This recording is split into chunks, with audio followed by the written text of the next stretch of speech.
तो बारिश की इन तस्वीरों के बाद आगे बढ़ेंगे और अब बहुत अहम खबर। दरअसल अयोध्या राम मंदिर के चर्चित चढ़ावा चोरी मामले को लेकर सियासी घमासान उस वक्त बहुत तेज है। विपक्ष इस मुद्दे पर सरकार को घेर रहा है और जांच की पारदर्शिता के साथ दोषियों पर कड़ी कार्रवाई की मांग कर रहा है। वहीं इस पूरे विवाद के बीच अब हर्षा रिछारिया से इस मामले पर खास बातचीत करेंगे। बातचीत में जानेंगे कि इस विवाद पर उनका क्या कहना है, जांच और राजनीतिक आरोप प्रत्यारोप को वो किस तरह से देखती हैं और इस पूरे घटनाक्रम पर उनकी प्रतिक्रिया क्या है।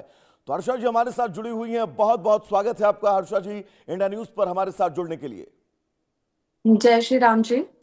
जय श्री राम। हर्षा जी, महाकुंभ में हमारी और आपकी बातचीत मुलाकात हुई थी, तब एक सवाल मैंने आपसे पूछा था और आपने उस सवाल के जवाब में बहुत खूबसूरत सा जवाब आंसर दिया था। आपने कहा था कि हिंदू धर्म में अब लोग अपनी पुरानी जड़ों से जुड़ रहे हैं, लोग बढ़ चढ़कर मंदिरों में ऐसे संकल्पों में हिस्सा ले रहे हैं जिससे हिंदू धर्म का प्रचार प्रसार अब बहुत तेजी से हो रहा है। लेकिन राम मंदिर का ये पूरा प्रकरण, राम मंदिर के इस प्रकरण के बाद एक रिपोर्ट ये भी कहती है कि राम मंदिर में श्रद्धालुओं के पहुंचने की संख्या में बहुत कमी दर्ज की गई है इस चढ़ावा चोरी के मामले के बाद। कैसे आप इस पूरे प्रकरण को देखती हैं, एक बार विस्तार से समझाइएगा, फिर अगला सवाल। हर्षा जी देखिए, ये जो पूरा मामला है ना, जी। माफ कीजिएगा, ये जो पूरा मामला है इसने कहीं ना कहीं हिंदू आस्था को बहुत बड़ी ठेस पहुंचाई है, सनातन आस्था को बहुत बड़ी ठेस पहुंचाई है। जब मैंने इस खबर को पहली बार पढ़ा तो मुझे उस पे यकीन करना, उस पे विश्वास करना मेरे लिए संभव ही नहीं हो पा रहा था कि ऐसा कुछ हो सकता। मुझे लगा कि शायद किसी ने इसे बदनाम करने के लिए ऐसी कोई अफवाह उड़ाई है। लेकिन जब धीरे धीरे पूरे मीडिया के माध्यम से सारी चीजें खुलती गई और सारी सच्चाई सामने आई, तो सबसे ज्यादा ठेस मतलब मुझे लगता है कि हर व्यक्ति को लगा है जो सनातन धर्म से जुड़ा है। क्योंकि आज कहीं ना कहीं जो हम सनातन की मजबूती की जड़ों की बात कर रहे हैं, वो आज हम भी आहत होके बैठे हैं जब हमें सामने वाले को इस चोरी का जवाब देना पड़ता है कि आप सनातन धर्म की बात कर रही हैं, मंदिर में दान की बात कर रही है।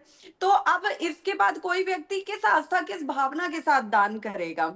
तो ये कहीं ना कहीं एक बहुत बड़ा सबक है पूरे हिंदू धर्म के लिए कि विश्वास कीजिए, लेकिन इतना भी मत कीजिए कि आपका विश्वास कोई तोड़ के चला जाए। हर्षा जी, एक सेवक के रूप में, क्योंकि आपकी जिम्मेदारी थी राम मंदिर में सेवक के रूप में मौजूद रहना, वहां पर जितने श्रद्धालु आ रहे थे, मुझे याद है हर्षा जी कि जब राम मंदिर का निर्माण कार्य होता तो लोगों ने अपने गुल्लकों को तोड़कर कैसे चंदा दिया है कि ताकि उनकी श्रद्धा का सबसे बड़ा केंद्र भव्य राम मंदिर बनकर तैयार हो। लेकिन उन पर आस्था, उनकी आस्था पर चोट और एक सेवक बनकर जो ये छल किया गया है राम के साथ, इस छल को लेकर आप क्या कहेंगी? देखिए, एक ना किसी ने बहुत खूबसूरत लाइन लिखी थी जो मैंने पढ़ी है कुछ दिनों पहले, कि अच्छा हुआ भगवान राम अपने साथ वानर की सेना लेके गए थे लंका में, सोने की लंका में, क्योंकि उन्हें पता था कि यदि वो मनुष्यों को लेके जाते, सोने की लंका देखकर वहां पे युद्ध छोड़ के लंका लूटने में लग जाते। और ये कहीं ना कहीं इस लाइन ने आज की सच्चाई को बयां कर दिया है, पूरी तरह बता दिया है कि इंसान पे भरोसा करना कितना बड़ा आज की डेट में जुर्म हो गया है। आज रक्षक ही भक्षक बन गया है। जिन सेवादारों पे हम पूरा भरोसा करते थे, जिनको हम भगवान का ही सेवादार मानते थे कि ये कितने सौभाग्यशाली हैं कि इन्हें भगवान की सेवा करने का हर रोज अवसर मिल रहा है। बिल्कुल। इन्होंने कुछ तो पुण्य किए होंगे जिसकी वजह से आज ये मंदिर में सेवा भाव के साथ सेवादार बने हैं। हर्षा जी लेकिन वाकई आज उन्होंने ही सब लूट मारा है। जब राम मंदिर में दर्शन करने के लिए मैं व्यक्तिगत तौर पर गया तो वहां पर जो साफ सफाई कर रहे थे, मैं सोच रहा था कि कितने सौभाग्यशाली लोग हैं कि इनको राम की सेवा का मौका मिला है, और उसके बाद इस तरह की हरकतें और इस तरह के खुलासे। हर्षा जी, एक चीज और मैं आपसे और जानना चाहूंगा, राजनीति में मैं आपको बहुत ज्यादा घसीटूंगा नहीं, लेकिन अब तक के जो एक्शन लिए गए हैं इस चढ़ावा चोरी के बाद, उस एक्शन को लेकर आप कितना संतुष्ट है? देखिए, मैं बिल्कुल भी संतुष्ट नहीं हूँ। मैं राजनीति के बारे में तो कुछ नहीं बोलूंगी, वो मेरा विषय नहीं है। लेकिन धर्म मेरा विषय है। तो मैं एक धार्मिक व्यक्ति के उस पे एक साध्वी के नाते मैं इतना जरूर चाहूंगी, और इस देश में अब होना भी चाहिए, चाहे वो रेप केस हो या मंदिर का चोरी का केस, इस पे तुरंत एक्शन लेने की जरूरत है, ताकि अन्य किसी की हिम्मत ना पड़े किसी और मंदिर में करने की। क्योंकि राम मंदिर के बाद और भी मंदिरों का मैं देख रही हूँ, मुझे नहीं पता अभी वो कितनी सच्चाई है, बद्रीनाथ मंदिर का भी सामने आई है ऐसी कुछ अफवाह।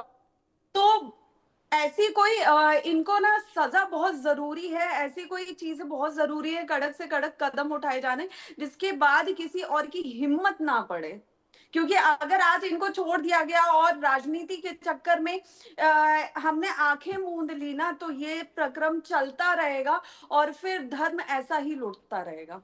और बिल्कुल हर्षा जी, क्योंकि राम के स्वरूप को अगर आप पढ़ेंगे तो उन्होंने स्पष्ट कहा था, अनुज वधु भगिनी सुतनारी सुन सठ कन्या समयेचारी, जिन्हें कुदृष्ट विलोकत को ही ताई वधे कछुपाप न हुई। और उन्हीं राम ने यह भी कहा है कि अप स्वर्णमयी लंका तामे लक्ष्मण रोचते जननी जन्मभूमिश्चा स्वर्गादपि गरियसी। सोने की लंका छोड़कर वो राम अयोध्या को चुनते हैं। ऐसे राम के घर में अगर आप चोरी कर रहे हैं तो आप उनको कैसे शक्ल दिखाएंगे? कानूनी कार्रवाई आप एक तरफ कर दीजिए, कानूनी एक्शन आप एक तरफ कर दीजिए। बिल्कुल, देखिए आज जो कुछ लोगों की हिम्मत पड़ जाती है ये बोलने की कि धर्म को, सनातन